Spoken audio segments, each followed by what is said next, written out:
В год науки Всероссийский институт генетических ресурсов растений и якутские ученые возобновили сотрудничество. Главным поводом для совместной работы может послужить новый проект по строительству уникального криохранилища в толще вечной мерзлоты на 1 миллион семян.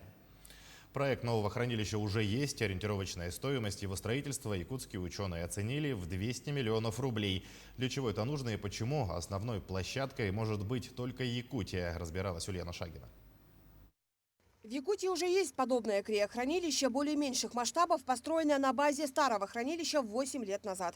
Главная задача таких криохранилищ – обеспечить генофонд растений для человечества в случае природных катастроф. Здесь под толстым слоем вечной мерзлоты в самом надежном и нетронутом виде хранятся семена различных культур 40-летней давности. Соя, горох, фасоль – это те семена, которые хранятся здесь в подземелье с далекого 1976 года по совместному проекту Якутии и Всероссийского Вавиловского института.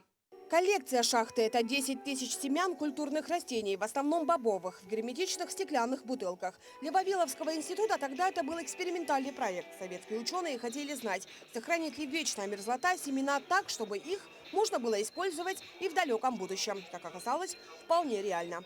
Пролежав семена 30 с лишним лет,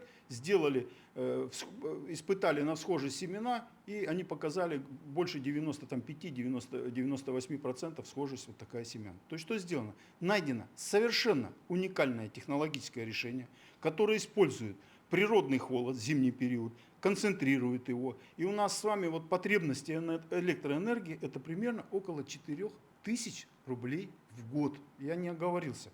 С якутской шахтой, по мнению ученых, не может конкурировать и мировое криохранилище на Шпицберге, где из-за деградации вечной мерзлоты и таяния ледников уже регистрируются протечки. В Якутии же такого не случится, уверяют ученые. Мерзлые толщи якутской земли – это вечная экологичная система, не подверженная никаким катаклизмам.